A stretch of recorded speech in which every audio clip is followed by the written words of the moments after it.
피상속인이 사망하고 난 후에 상속인이 또는 상속인이 아닌 사람이라도 상속재산을 빼돌리려고 한다면 이는 형사상 횡령죄 등에 해당하기 때문에 형사상 처벌 대상이 된다고 할 것입니다. 물론 피상속이 살아있음에도 정상적인 판단을 할 수 없다는 점을 이용해서 재산을 처분하게 되면 횡령죄, 절도죄 또는 사기죄 등의 형사상 처벌이 가능하게 됩니다. 다만 경우에 따라서는 친족 상도례라는 것이 적용돼서 처벌이 불가능한 경우도 있다는 점 유의하셔야 됩니다.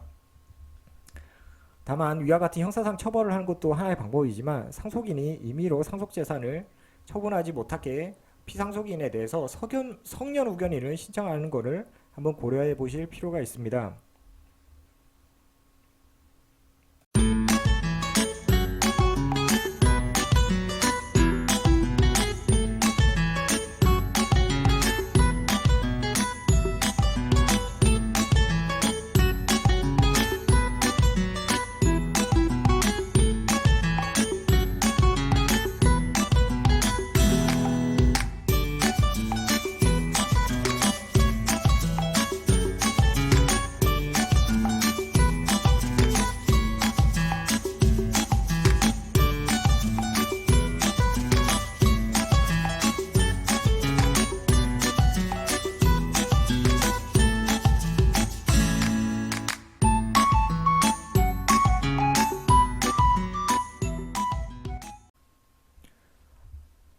안녕하세요. 법장이TV 법장입니다. 요즘에는 100세 시대라는 말이 있을 정도로 과거에 비해서 수명이 매우 길어졌습니다. 수명이 길어진 만큼 더 많은 삶을 누릴 수 있는 것은 축복입니다만 삶이 길어져서 그런지 정확한 의학적인 원인을 알 수 없으나 치매 등으로 인해서 정상적인 판단을 할 수 없는 고령의 사람들도 늘어가고 있습니다.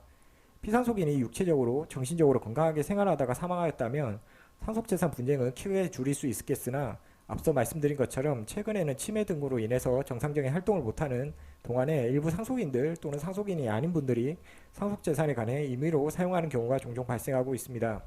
오늘 소개시켜줄 내용은 상속인 중 일부 또는 상속인이 아닌 분들이 피상속인이 살아있는 동안 정상적인 판단을 할 수 없다는 점을 악용해서 피상속인의 재산을 몰래 임의로 사용하는 경우입니다. 피상속인이 사망하고 난 후에 상속인이 또는 상속인이 아닌 사람이라도 상속재산을 빼돌리려고 한다면 이는 형사상 횡령죄 등에 해당하기 때문에 형사상 처벌 대상이 된다고 할 것입니다.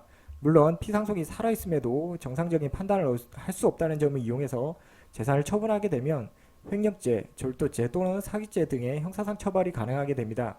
다만 경우에 따라서는 친족 상도례라는 것이 적용돼서 처벌이 불가능한 경우도 있다는 점 유의하셔야 됩니다. 다만 위와 같은 형사상 처벌을 하는 것도 하나의 방법이지만 상속인이 임의로 상속재산을 처분하지 못하게 피상속인에 대해서 성년 후견인을 신청하는 것을 한번 고려해 보실 필요가 있습니다.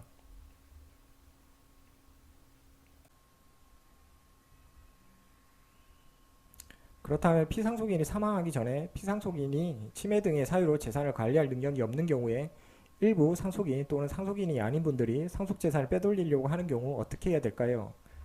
피상속인 사망하기 전이므로 아직 상속재산이라고 말할 수는 없는데 쉽게 이해하기 위해서 상속재산이라고 하겠습니다. 피상속인이 치매 등의 이유로 재산관리 능력이 없다면 성년 후견인을 선정해야 됩니다. 성년 후견인을 선정해서 피상속인의 재산을 관리해야 되고 그동안 일부 상속인 또는 상속인이 아닌 분들이 상속재산을 임의로 소비했다면 피상속인의 동의 여부를 확인해서 형사상 고소 여부를 고려해야 됩니다. 법원에서는 성년 후견인 신청에 대해서 특별한 사정이 없다면 상속인들의 동의 아래서 상속인 중 한 명을 후견인으로 선정하고 있습니다. 그러나 상속인들 사이에서 반대하는 자가 없이 전원 일치된 의견의 합치가 없다면 제3자나 경우에 따라서는 공공 후견인을 선정하는 경우도 있습니다. 성년 후견인의 경우 피상속인의 재산 목록을 매년 보고해야 되고 일정 이상의 금원을 사용하는 경우에는 법원의 허가를 받아야 되는 등 피후견인의 재산 보호에 그 목적으로 하고 있습니다. 상속에 관한 문제는 가족 간의 분쟁이기 때문에 만약 문제가 발생한다면 굉장한 스트레스가 되는 점이 분명합니다. 다만 되도록 공평하고 범위 정한 대로 해결하는 것이 그나마 상속인들이 모두 납득할 수 있는 해결 방법이 아닐까 싶습니다. 이상 법장이TV 법장이었습니다. 감사합니다. 구독과 좋아요 꼭 부탁드리겠습니다.